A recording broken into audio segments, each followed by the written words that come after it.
You're listening to Sax in the Basement, a production of the Broadcast Basement Limited, where every show is 30 minutes of good and comes from a basement bar on the south side of Chicago.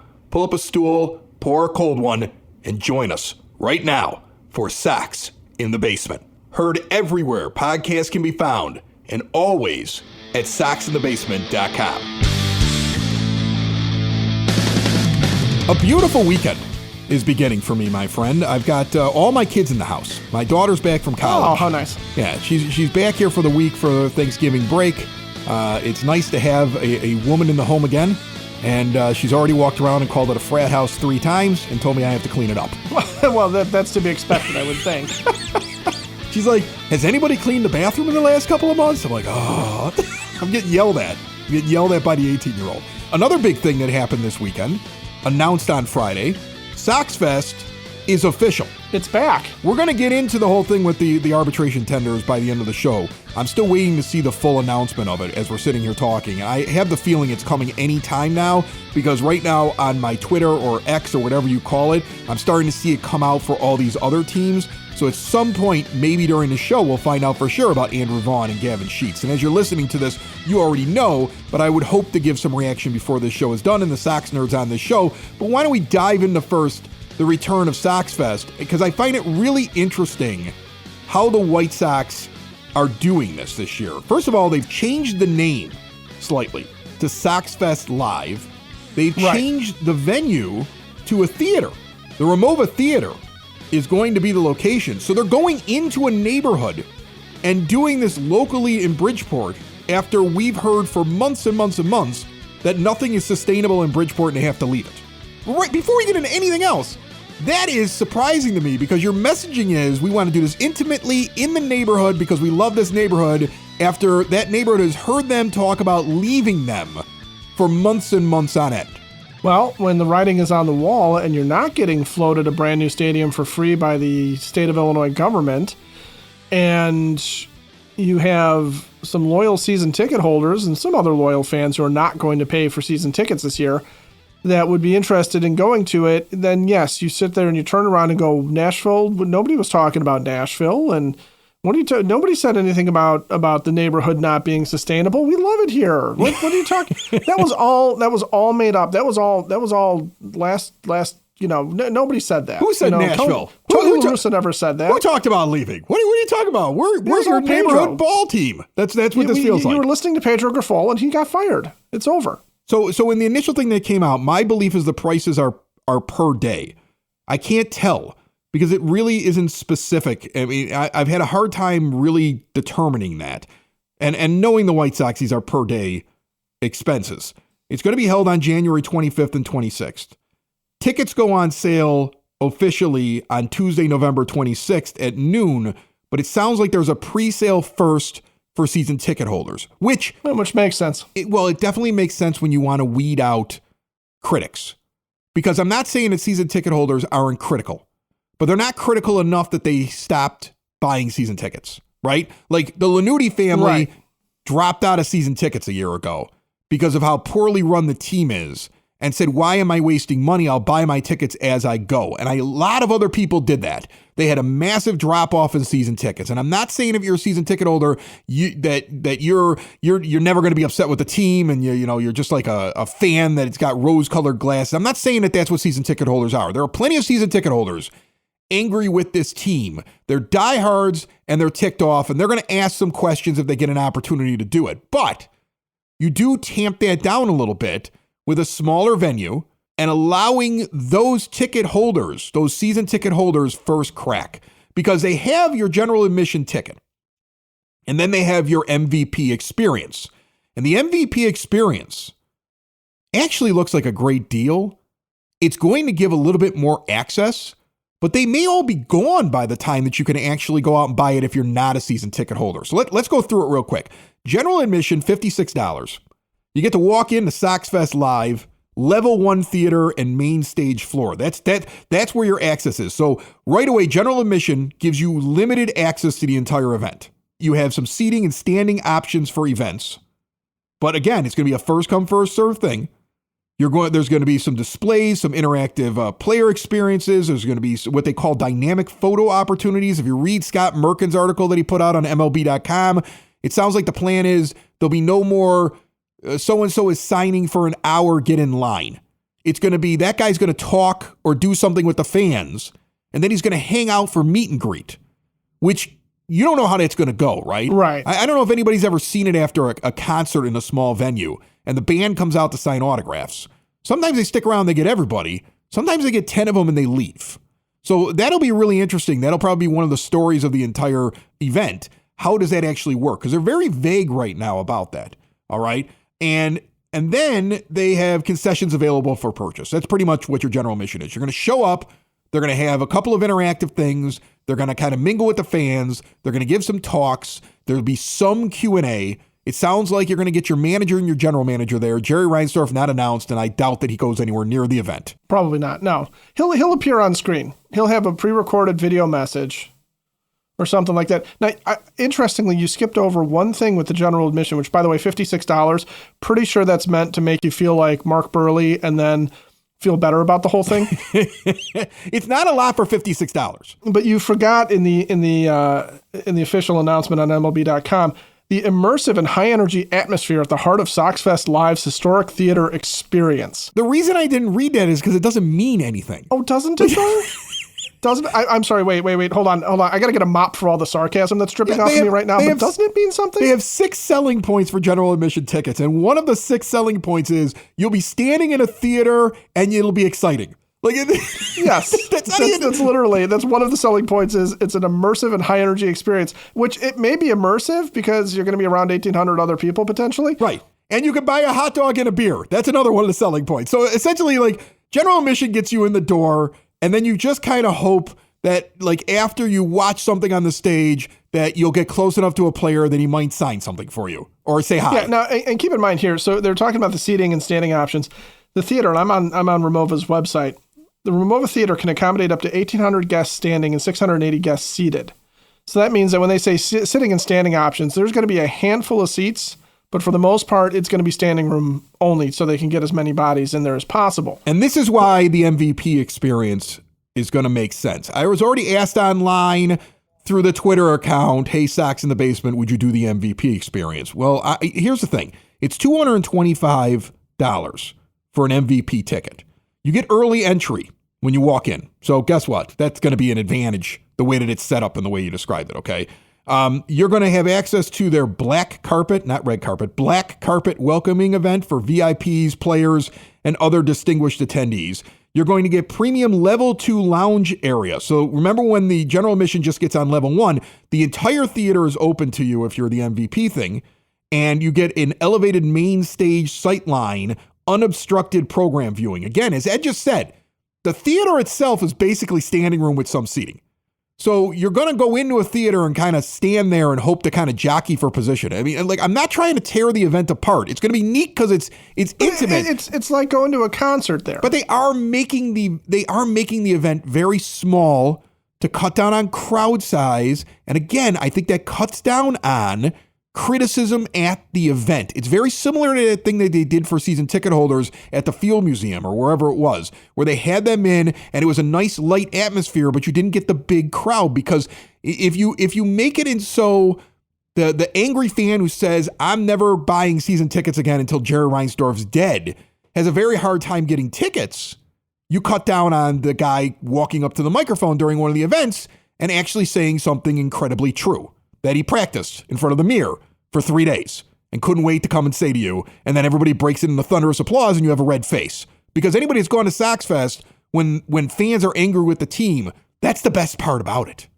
And they're trying to cut that back. If you're really reading between the lines, they're really trying to cut that back. People are like, how could they have this again when they know that fans are angry? This is how you design it when you know that fans are angry. The MVP experience also gives you exclusive photo opportunities. So you're going to get closer and you're going to get pictures. You're not getting that with a general admission. You get a private meet and greet with some White Sox VIPs. It's probably Harold Baines and Ron Kittle. Probably, but that's okay. But it's okay. But it's probably them. Like right now, there's no list. I can tell you who's going to be there. Don Paul will be there. Ron Kittle will be there. Harold Baines will be there. Bo Jackson's going to show up. It's going to be the regulars. They're going to be there. It's going to be all the guys from the 80s and 90s that we still have warm and fuzzy feelings for, and then maybe like one or two from 2005. Like do you get a Scott Pasednik or maybe a Joe Creedy? Yeah, I think you get a Scotty Pods. Joe Creedy likes to hang around the team. You'll get a few of them. Okay, you'll get a few of them. You get complimentary light appetizers with the MVP experience, but this is why it's worth $225. You get 4 lower level tickets to a White Sox game with some restrictions, so you're not going to get Cubs or opening day. Lower level tickets. Now, they don't say the type of lower level ticket, so these could be bleacher seats for all we know, right? I mean, I like hanging in the 108, but it's a cheap ticket. You might be sitting there. I don't know. But the thing is, it's 4 lower level tickets. So if you know you're going to a game and you're one of those people that feels uncomfortable buying an $8 ticket in the upper deck and working your way down to one of the empty seats, because there's going to be a lot of empty seats this year. There's no doubt about it. And it's very important you have 4 seats together somewhere on the lower level because you don't like to do that, and you're going to spend that money anyway, then the MVP experience makes a lot of sense. Although I don't know how many people get it, because if you look at Merkin's article, it's a limited thing. It's not available to everybody. And again, there's going to be a pre-sale for the season ticket holders. So I would think season ticket holders eat those up like crazy. The majority of access may not be available to fans that are not season ticket holders.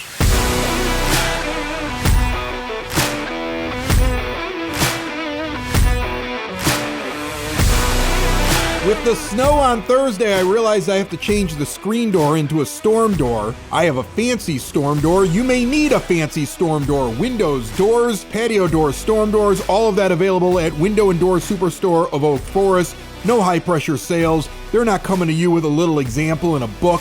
You go and see everything in full color with an owner on site in their showroom. There's also an owner on site when they do the install with all of their own installers. They never farm out the work. They've been doing it that way for over 40 years in Oak Forest since 1985. All major brands are custom made and there's no stock items. That way you get a perfect fit. Window and Door Superstore of Oak Forest is located a half block east of 159th and Ridgeland at 6280 159th Street. See more at windowdooroakforest.com. And it's official as we sit here.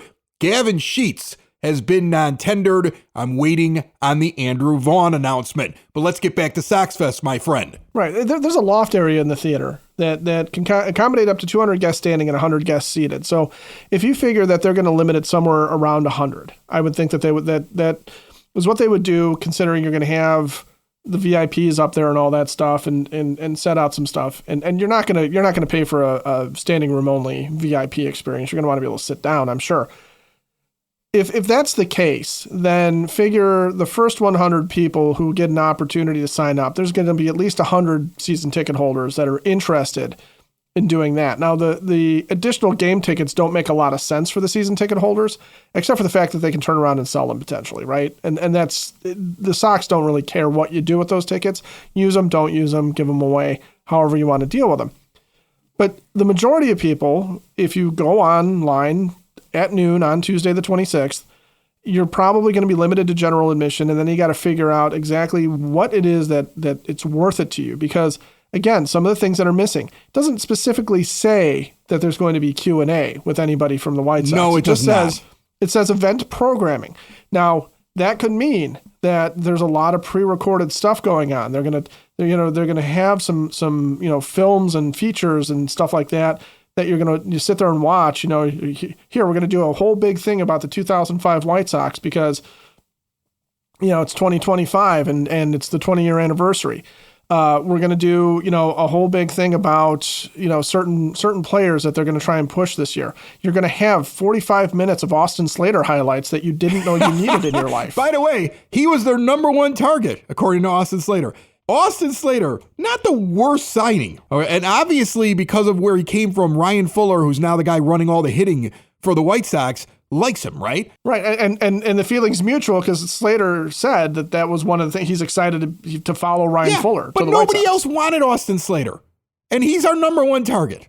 Like Austin Slater's one of those guys, if the Sox didn't knock on his door, he's probably still looking for a job and taking a minor league deal when we get close to spring training. He even admitted that. He even admitted that he had no idea if he was going to get called now or if he was going to be waiting until spring training started to get it off. Number one target. That's what he says he was. Number one target. He said he was told when the White Sox went to go get him, he was their number one target. Are we really going to have a $45 million payroll?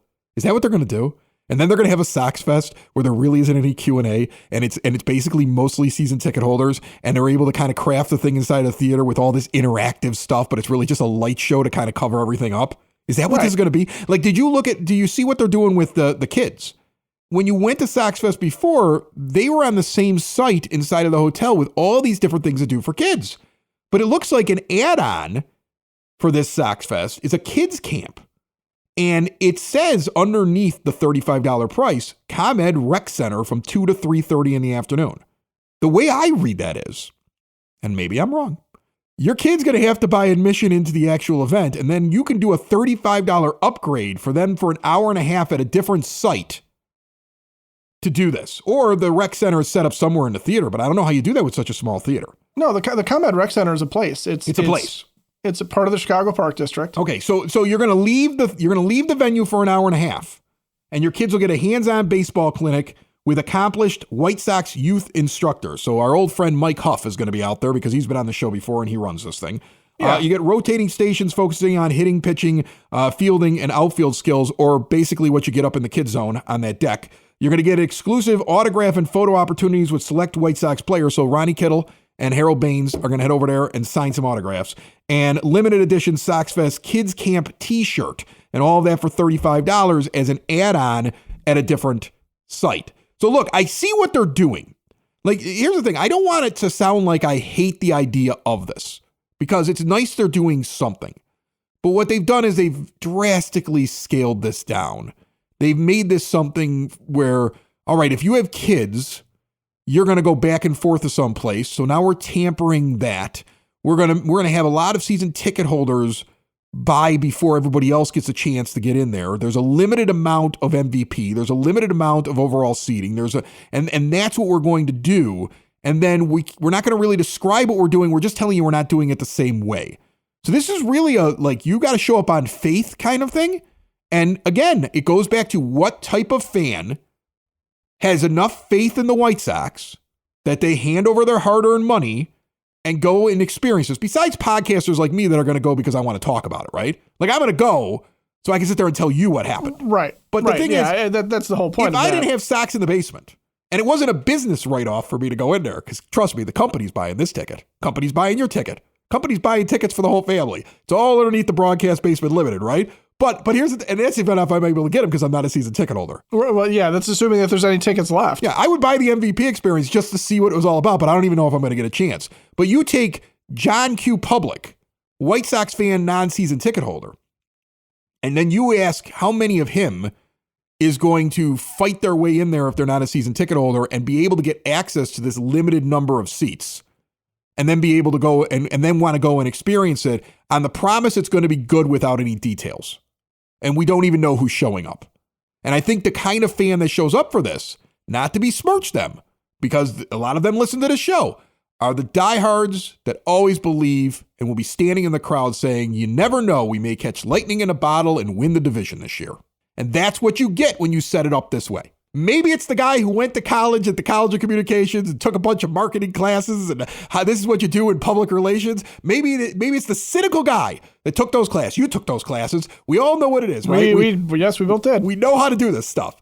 But that cynical guy looks at this and goes, well, if I was trying to design something that cut down on criticism, got me my most diehards that were least likely to be upset, and kept it intimate and small, and basically discourage somebody who already distrusts the team from laying down their hard-earned money and walking in the door, this is how I would structure it. Yeah. Am I nuts? I mean, am I nuts? No. Am I crazy to say this was structured to bring in the same people that were going in August and September and still love it no matter how bad it's going? And again, it's your team. You love them. I don't besmirch those people, but that's all the White Sox cater to these days, because they don't like criticism. And so that they're going to build an event so they can show you commercials and video content and social media that tries to tell you that you're a real fan if you're always happy with us no matter what. These are the real fans. Well, and that's, again, I don't think you're being overly cynical about it. I think it's actually it's really a factual analysis of the situation. You can't sit here and tell me that you're going to put it into a venue that has limited capacity, really. I mean, for what you expect to be White Sox fandom, okay? And what you've done in the past, too, where you've had the ability to have so many more people in there. You're vague about what event programming means, and it's it's immersive and interactive, and what does all that mean? You're in a theater, so of course it's immersive. I'm in the middle of a crowd in a theater. I feel immersed. I'm very immersed.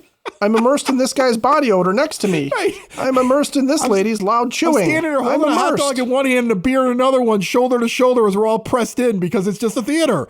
I mean, on one hand, it'll probably be really cool in some ways with the intimacy and stuff like that. On the other hand, I don't know what I'm paying for until after I paid for it. It's like when they tell you buy tickets for Lollapalooza, but they haven't announced the bands yet, right? So what crowd buys those tickets? The people that don't care.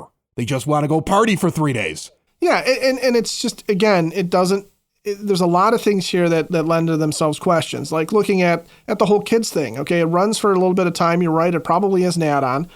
Now, the ComEd Rec Center, if it's the one that I'm aware of, is at 15th and Loomis, which is not really all that close to the theater, which makes you wonder how they're going to pull that off. Right. Are you walking? Is there a bus? Are you driving your car over and looking for parking each time as you go back and forth? You're giving fans an opportunity, okay, to have something. Okay, you can sit there and say, we had a SoxFest. And when they show the highlights of SoxFest, you're going to see a lot of heads in a small area. It's going to look bigger than it does, okay?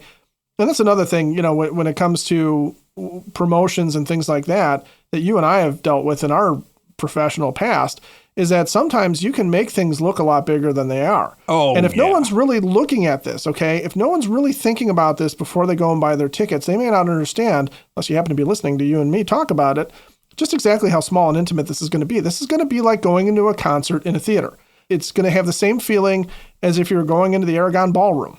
Actually, hold on a second, Ed. We got breaking news. What are they doing with Andrew Vaughn? They're tendering him? Oh, I'm done. Worst move so far of the offseason. Bring on the Sox nerd.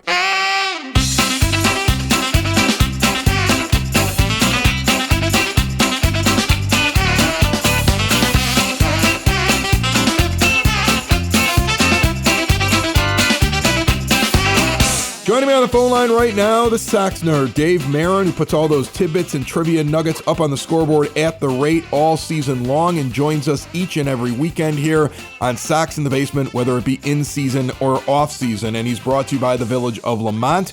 Want to experience a downtown with real history, great eats and drinks, and green spaces filled with adventure?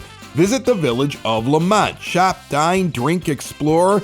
Enjoy the holiday season in one of the best locations in the entire Chicagoland area, nay, the state. When it comes to holiday shopping and all the merriment, see everything they're doing at lamontdowntown.com. Nerd, what do you got for me? Chris, I recently finished a year-long project where I posted on Twitter at least one nugget on every White Sox player celebrating a birthday that day.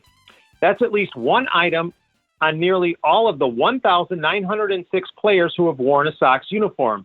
I learned a lot of fascinating stuff. For example, the first Sox birthday was a guy named Billy Hoy, who was born on May 23rd, 1862.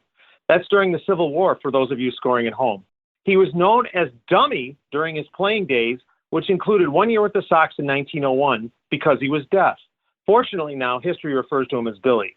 The latest White Sox birthday is Brian Ramos, who was born on May 4th, 2002. George Yankowski, born on November 19th, 1922, fought for General George S. Patton during World War II's Battle of the Bulge 5 years before he played for the Sox. No White Sox players were born on October 14th. Bill Long, born in 1960, is the all-time leader among Leap Day babies with 27 wins. 21 of those W's came with the White Sox. The appropriately named Lance Broadway, the Sox first-round pick in 2005, went on to have an acting career following his baseball days.